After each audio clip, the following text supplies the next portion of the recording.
Sintayong jangan kembali lagi mengambil resiko dengan mencadangkan Tom Haye. Nah, ini kita peringatkan betul.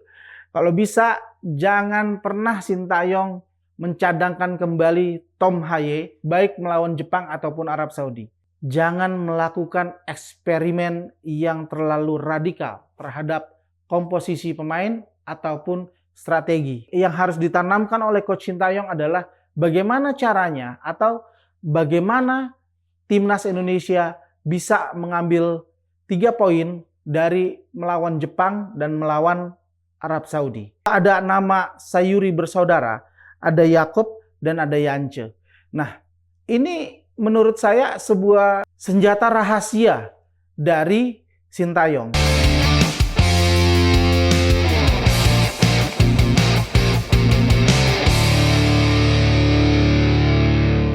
Assalamualaikum warahmatullahi wabarakatuh. Salam olahraga. Sobat Forum, berjumpa lagi dengan saya, Ricky Daulay, yang akan memandu teman-teman Sobat Forum tentang sepak bola nasional Indonesia. Kali ini kita akan membahas tentang persiapan Indonesia melawan Jepang dan Arab Saudi.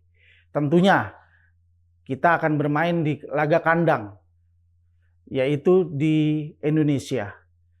Nah, kita ketahui bahwa Indonesia sekarang hanya baru memiliki poin 3 dari 4 kali bermain. Nah, 2 laga di kandang melawan Jepang dan Arab Saudi merupakan kesempatan besar bagi Indonesia untuk mendulang 3 poin. Walaupun kita sadari bahwa Jepang dan Arab Saudi bukan lawan yang mudah. Mereka berada jauh di atas peringkat FIFA Indonesia, dan kemudian secara individu memang tidak bisa dipungkiri bahwa pemain timnas Jepang dan pemain timnas Arab Saudi agak berbeda sedikit dibandingkan dengan pemain timnas Indonesia. Nah, kemarin teman-teman perlu ketahui bahwa PSSI telah mengeluarkan 27 nama yang dipanggil untuk melakukan persiapan melawan timnas Jepang pada kualifikasi Piala Dunia. Kita akan mulai dari sektor per sektor. Di sektor penjaga gawang, ada 3 nama yang dipanggil oleh Sintayong. Yang pertama adalah Nadeo yang bermain di Borneo FC. Yang kedua adalah Martin Paes yang bermain di Dallas FC. Dan yang ketiga adalah M. Riyandi yang bermain di Persis Solo. M. Riyandi ini menggantikan Hernando Ari yang sedang mengalami cedera. Nah, kemudian kita maju ke depan, kita lihat pemain-pemain belakang kita yang dipanggil oleh Sintayong. Yang pertama adalah Jay Ides yang bermain di Venezia. Yang kedua Jordi Amat. Kemudian ada Men Hilgens, Rizky Ridho yang bermain di Persija, Muhammad Ferrari, Justin Hubner yang kembali ke Wolves umur 21 karena masa peminjamannya di Cerezo Osaka sudah berakhir.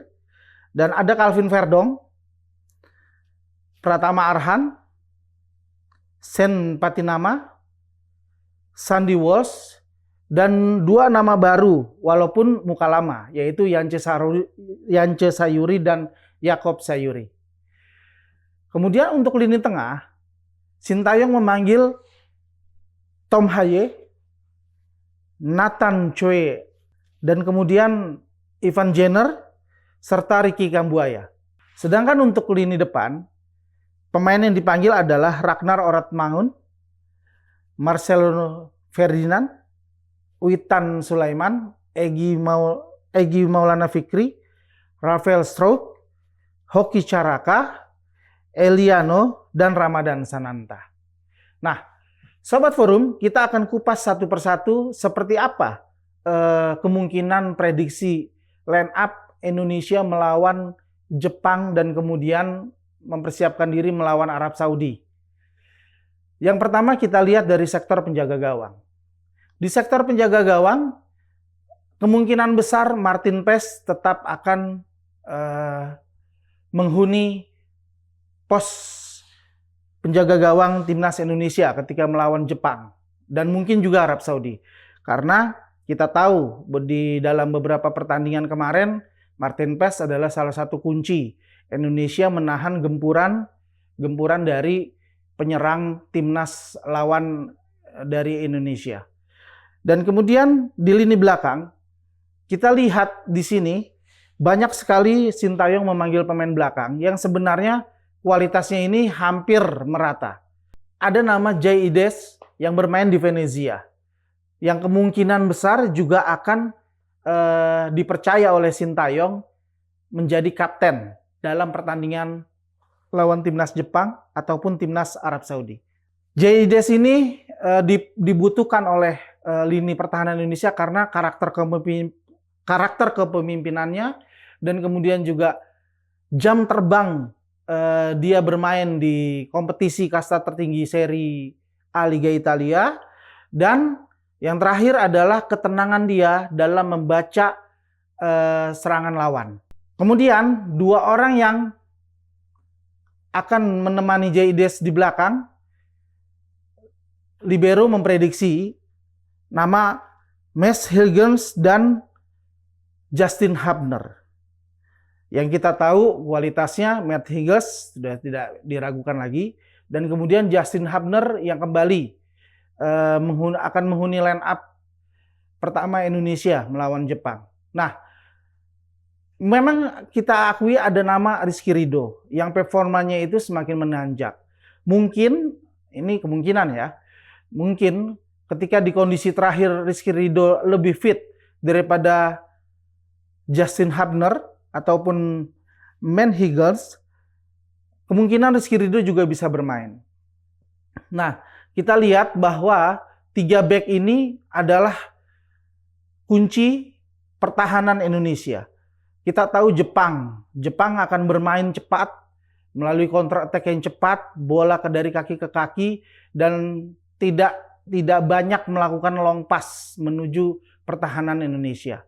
Jadi kita bisa gambarkan bahwa sosok-sosok yang ideal ini yang menjaga lini pertahanan melawan timnas Jepang adalah orang-orang yang bukan hanya jago duel bola atas, bukan hanya berbadan tinggi, tetapi juga harus memiliki kecepatan dan memiliki intervensi yang bagus dalam menghalau serangan timnas Jepang. Nah, kita lari ke sektor sayap. Ada Calvin Verdong dan Sandy Walsh kalau menurut prediksi kami. Kenapa Calvin Verdong dan Sandy Walsh? Yang pertama kita bahas tentang Calvin Verdong.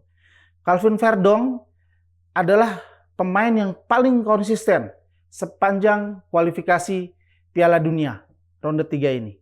Kenapa saya bilang begitu? Karena di dalam setiap pertandingan kualifikasi Calvin Verdong mampu menampilkan permainan terbaiknya. Bahkan saya memiliki kesimpulan bahwa dalam 4 pertandingan kualifikasi Piala Dunia, Calvin Verdong adalah pemain paling konsisten yang bermain bagus di timnas Indonesia. Kita lari ke sayap kanan atau back sayap kanan, yaitu Sandy Walsh.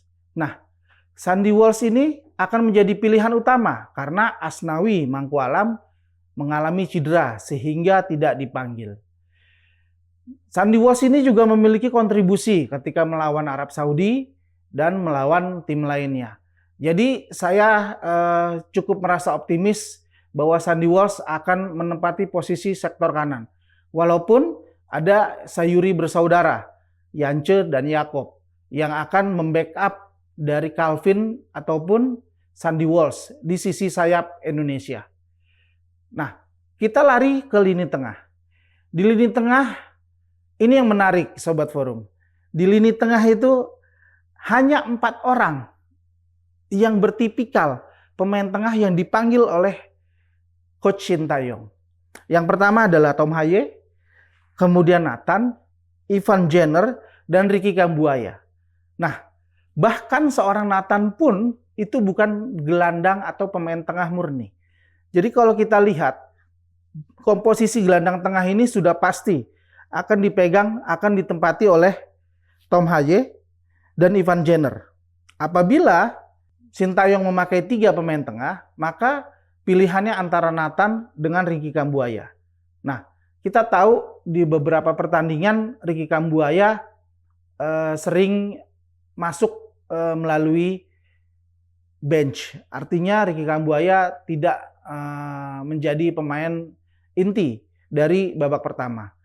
Nah, kemungkinan besar untuk memperkuat lini tengah, Sintayong itu akan memasang Tom Haye dan kemudian Nathan dan Ivan Jenner. Di mana fungsi Ivan Jenner dan Nathan mungkin sebagai double pivot atau gelandang bertahan, yang kemudian Tom Haye berperan sebagai pemain tengah yang mengatur ritme dan permainan dari timnas Indonesia. Kita lari ke lini depan. Ada nama Ragnar Ornatmangun yang menurut saya selalu menjadi pilihan Sintayong. Begitu juga Rafael Struijk yang juga selalu menjadi pilihan Sintayong. Dan kalau kami memprediksi ada satu nama baru yang akan menghuni line up melawan Jepang, yaitu Eliano. Kita ketahui di pertandingan lawan Cina, Eliano tidak bermain bukan karena dia tidak masuk dalam skema, tetapi dikarenakan ada alasan teknis, yaitu cedera. Nah, kita bisa lihat bahwa masuknya Eliano mungkin akan memberikan warna baru dalam variasi serangan Indonesia. Eliano ini memiliki tipikal sedikit berbeda dari Witan. Witan ini lebih sering melakukan pass one touch to touch, yang kemudian dia akan mencari ruang.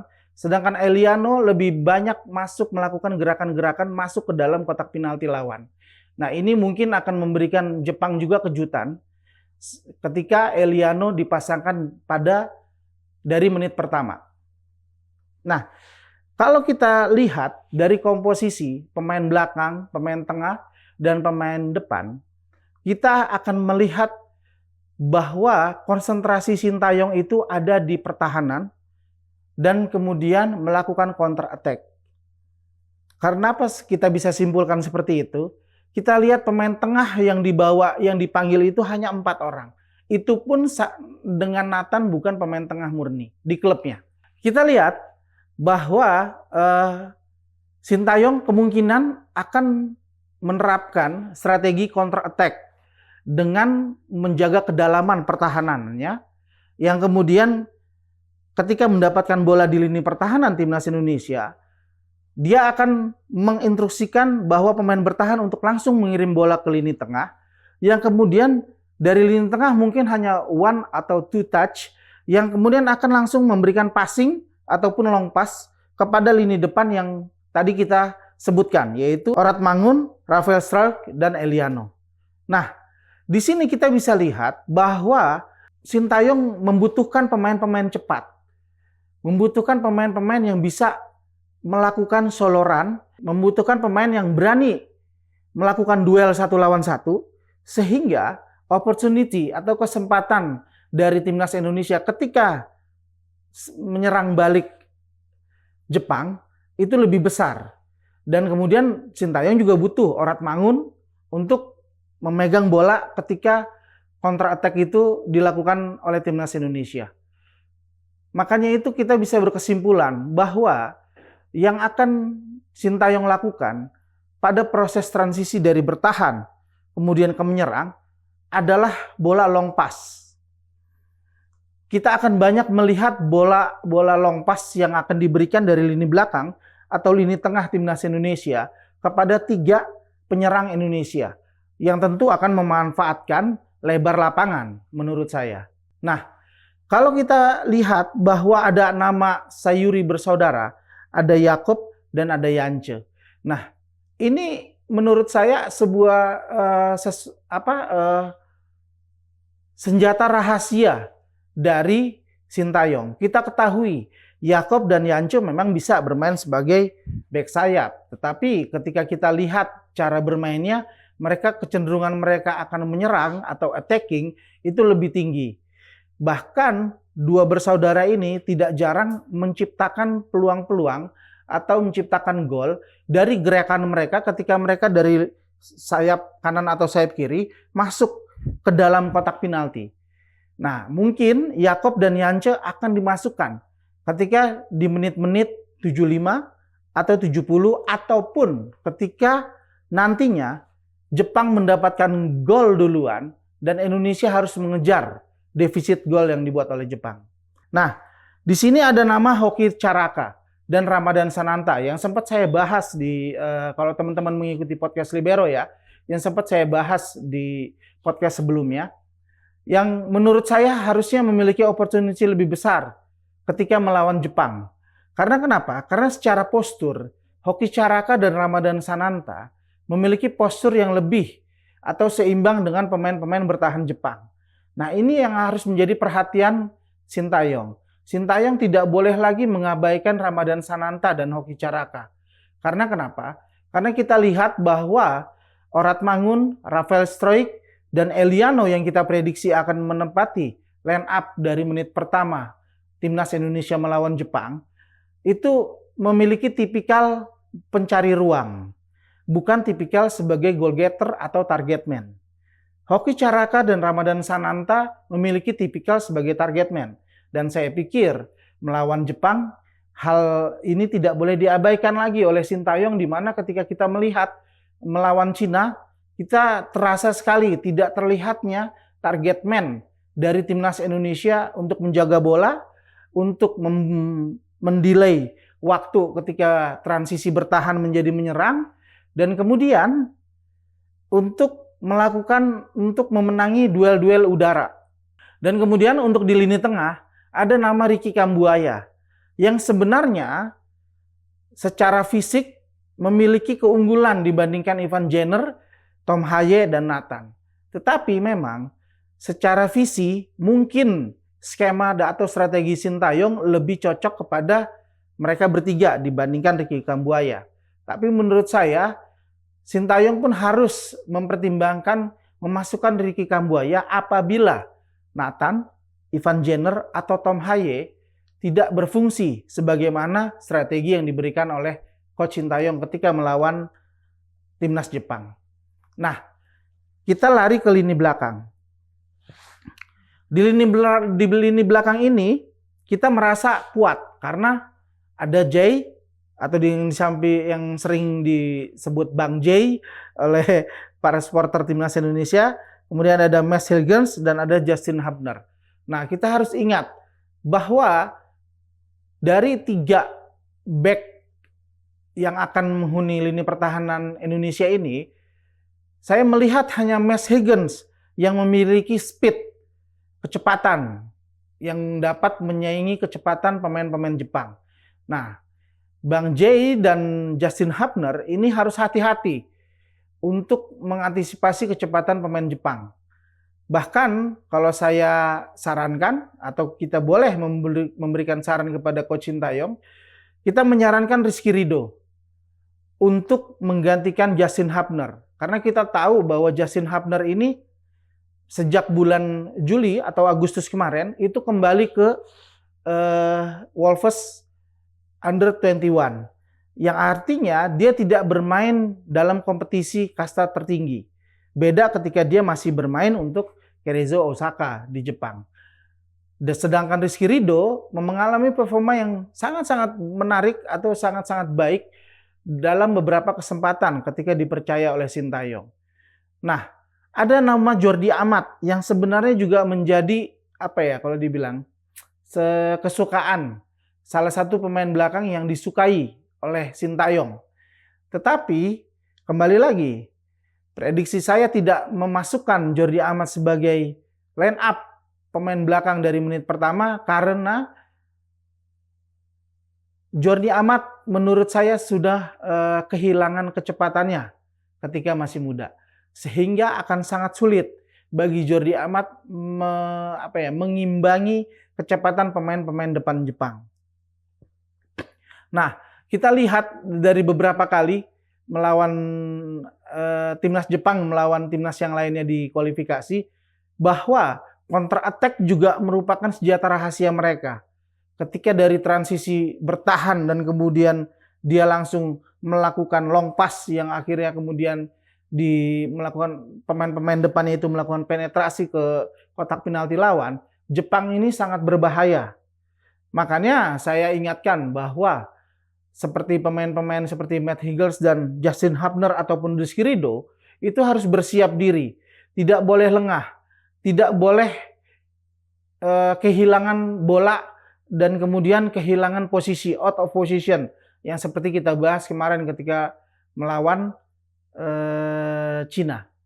Nah, kita akan juga mempertimbangkan nama-nama dari Pratama Arhan yang kalau kita bilang the lucky man. Nah, ini menjadi catatan penting ini bahwa Pratama Arhan ini ketika dia bermain dan melakukan lemparan bebasnya itu memiliki persentase yang tinggi untuk kemudian itu menjadi gol bagi timnas Indonesia. Ya mungkin ini akan menjadi pertimbangan Sintayong untuk memasukkan Pratama Arhan di menit-menit ketika Indonesia tertinggal ataupun ketika Indonesia sedang ingin mengejar gol untuk kemenangan. Kita tahu bahwa melawan Jepang dan melawan Arab Saudi hanya memiliki jarak 5 hari. Ya, di sini Sintayong harus pintar-pintar menjaga kebugaran kondisi pemain. Walaupun Sintayong jangan kembali lagi mengambil resiko dengan mencadangkan Tom Haye. Nah, ini kita peringatkan betul. Kalau bisa, jangan pernah Sintayong mencadangkan kembali Tom Haye, baik melawan Jepang ataupun Arab Saudi. Kalaupun ingin menjaga kebugaran Tom Haye, mungkin Tom Haye bisa diganti ketika menit-menit masuk menit 75 ataupun 80. Tetapi Tom Haye sangat dibutuhkan dari menit pertama untuk menjaga ritme, bahkan untuk menjaga kepercayaan diri dari pemain Indonesia ketika memegang bola ataupun ketika melakukan serangan. Jadi kalau menurut saya Tom Haye akan menjadi kunci kembali. Ketika nanti Tom Haye bermain bagus, tentu opportunity atau kesempatan timnas Indonesia untuk menang akan menjadi lebih besar. Tetapi kalau Sintayong kembali mengambil resiko dan mencadangkan Tom Haye dan kemudian memainkannya di babak kedua, menurut saya akan lebih beresiko dibandingkan memainkan Tom Haye dari babak pertama. Nah, kita lihat juga bahwa di dalam komposisi yang dipanggil ini dan kemudian yang tadi sudah kita sampaikan kepada Sobat Forum, melawan timnas Jepang dan timnas Arab Saudi, kita diharapkan mendulang 3 poin. Timnas Indonesia diharapkan mendulang 3 poin. Karena itu akan mengatrol posisi Indonesia di klasemen kualifikasi Piala Dunia. Dan ini yang kita harapkan, walaupun memang tidak mungkin akan mudah mengalahkan Jepang dan Arab Saudi walaupun di kandang kita sendiri. Tetapi yang harus tersimpan di dalam pikiran para pemain timnas ketika melawan Jepang dan Arab Saudi itu bukan lagi hanya imbang, bukan hanya mencari seri dan apalagi kalah. Tetapi yang harus ditanamkan oleh Coach Sintayong adalah bagaimana caranya atau bagaimana timnas Indonesia bisa mengambil 3 poin dari melawan Jepang dan melawan Arab Saudi. Dan kemudian kembali lagi kita ingatkan bahwa Coach Sintayong ini 2 pertandingan home ini adalah 2 pertandingan yang akan menentukan langkah timnas Indonesia untuk maju ke babak selanjutnya ataupun lolos ke Piala Dunia. Jadi menurut kami tolong lebih berhati-hati dan tetap jangan melakukan eksperimen yang terlalu radikal terhadap komposisi pemain ataupun strategi ketika melawan Jepang dan Arab Saudi. Nah, itu dia prediksi dari kami. 2 kemenangan di kandang melawan Jepang dan Arab Saudi harus menjadi target timnas Indonesia dan tidak boleh ditawar lagi. Karena 2 kemenangan di kandang tentu akan mengerek peringkat Indonesia menjadi lebih baik dan memiliki peluang lebih besar untuk lolos ke Piala Dunia. Karena itu, kita harapkan dan kita bersama-sama berdoa dan mendukung timnas Indonesia untuk meraih kemenangan melawan Jepang dan Arab Saudi. Bagi teman-teman Sobat Forum, jangan lupa beli tiketnya untuk menonton di Gelora Bung Karno pada tanggal 15 November, Timnas Indonesia melawan Timnas Jepang. Dan ingat, dukungan dari kita, masyarakat Indonesia, itu akan menjadi energi tersendiri untuk pemain Timnas melawan Timnas Jepang dan Arab Saudi. Sekian dari saya, kita akan berjumpa lagi secepatnya dan kita akan kembali membahas tentang Timnas Indonesia dan sepak bola nasional. Salam olahraga.